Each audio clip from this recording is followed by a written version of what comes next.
Georgetown.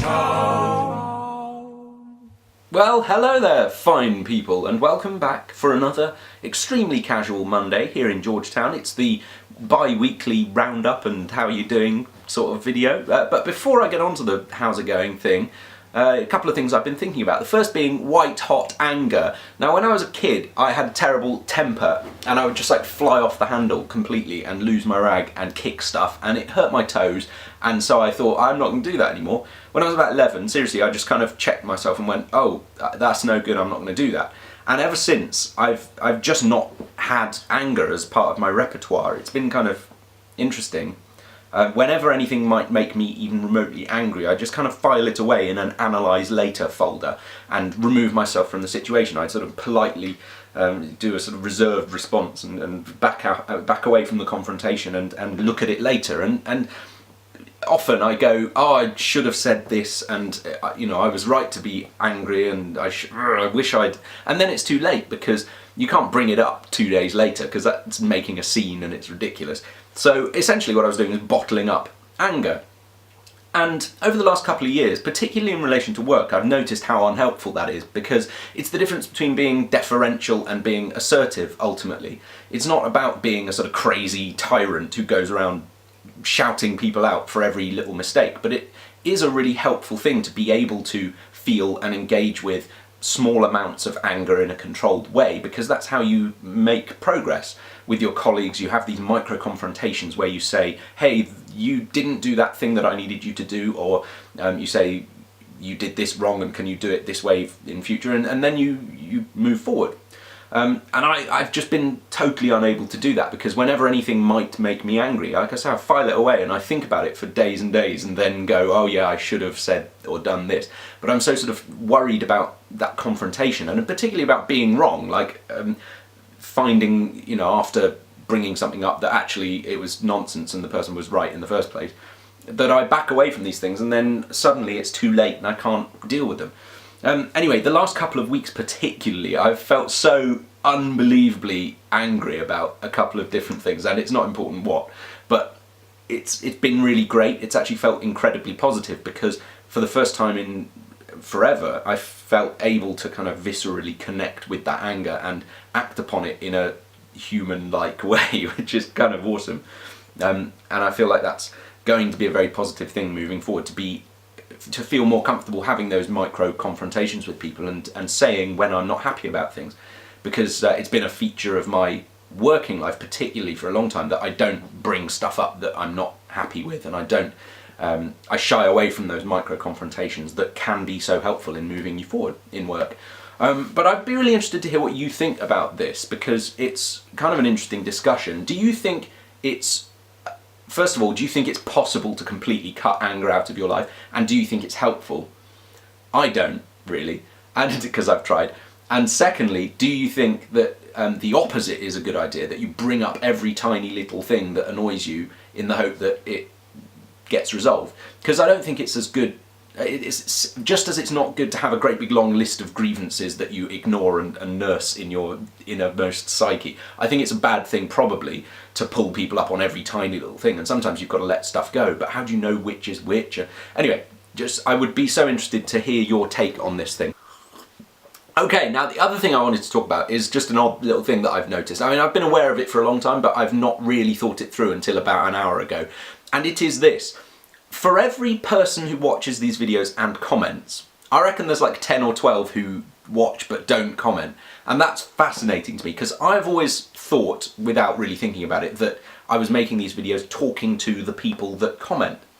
But actually, unless they're all watching 10 or 12 times each, because these videos get, you know, 100, 200, 300 views, and usually only 10 or 12 different people comment. And so there must be like 10 times as many people watching who don't comment, and who don't sort of make themselves known, either because they don't have YouTube accounts or just because they don't want to or whatever. And that just kind of made me smile, and it made me want to say hello to all those people, because for whatever reason you're not commenting. It's completely cool, although you're very welcome to join in the conversation whenever you like, and I do love getting the comments. It's just lovely to be talking to so many people. and I forget that you're there because you don't say hi, but I just wanted to give you a bit of a shout out and say hello, nice to be chatting to you, and you're very welcome in Georgetown, you quiet little mice you, and hi, how's it going? Now, on to the sort of roundup bit, which is the real reason that we do these videos. I want to sort of talk you back through the last round of the schedule and the videos I've made over the last couple of weeks. Crisp Packet Music was really good fun, and I've basically been watching Andrew Huang a lot lately, and he makes cool music out of cool things and chops stuff up and samples it, and I have for the first time got the software and the time and the space and the skills to do that here, and it's really exciting. It's given me all kinds of ideas. And so I hope there will be lots more of that interesting kind of music making, off-kilter stuff coming up soon. But if you haven't seen it, go and check that out. I made a bit of music just using a folded up crisp packet, which was fun.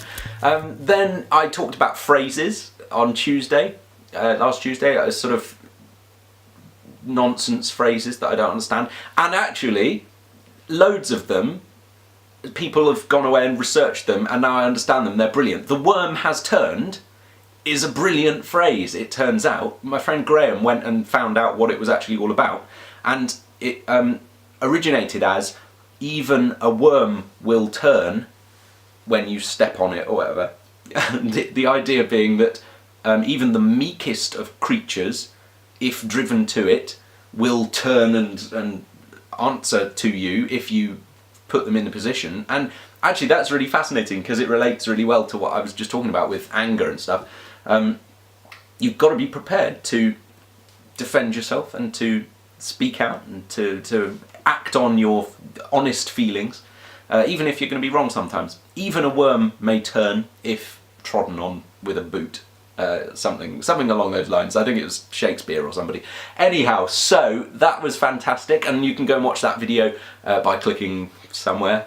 And then finally, last week, it was the Saturday song, wasn't it? And I did Tea for the Tillerman by Cat Stevens. Now, the only reason I recorded that at all was because a friend of mine wanted to sing it, and so I made a backing track for her. But I enjoyed it so much that I recorded my own little version, and so it was just a sort of throwaway thing, but I hope it was enjoyable for you. And I wanted to throw it out to you guys to be my interior designers. Karen has already told me I should have some flowers on the wall, like pictures of flowers on the wall behind me in the garage there. It just looks a bit dungeon-esque, and so any ideas you have to make it look nicer, then that would be great. Obviously lighting properly is one answer. But anyway, go and check that out. It's a lovely song, and it's a proper recording of my lovely grand piano, which I will oil the sustain pedal of, I promise. It was a bit squeaky. So there you go. And what else? I've been writing songs the last couple of weeks, and really enjoying writing songs and writing better songs and feeling more comfortable about it than I have for a long time. And that's a great bit of news as well.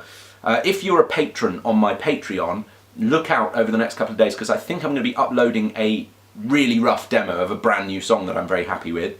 If you're not already a patron, you can go and check it out. You can become a patron for as little as $1 a month, which is really just nothing, but it means an awful lot more to me, I think. And so if you feel like contributing, there's a really good reason to, because you might be able to hear a brand new song before anyone else, and lots more of that sort of thing coming along soon, I hope. So it's good news, in fact, this week, even though the video is called White Hot Anger. Grrr! It's actually been a very good couple of weeks in a sort of roundabout way. And so just a big thank you to you all for being so lovely and supportive, and a big hello to all the people who aren't talking in the comments, and feel free to join in any old time you like and in any way you like, because it is fun, but also equally feel free to just chill out and keep enjoying this stuff. I enjoy talking to you. So thanks very much indeed, everybody. Thank you so much to my patrons for being so supportive and for being class acts. And like this video if you liked it, and subscribe to my channel if you haven't already, because there's more great stuff coming soon. Okay, good. Thanks very much. Good to see you. Bye.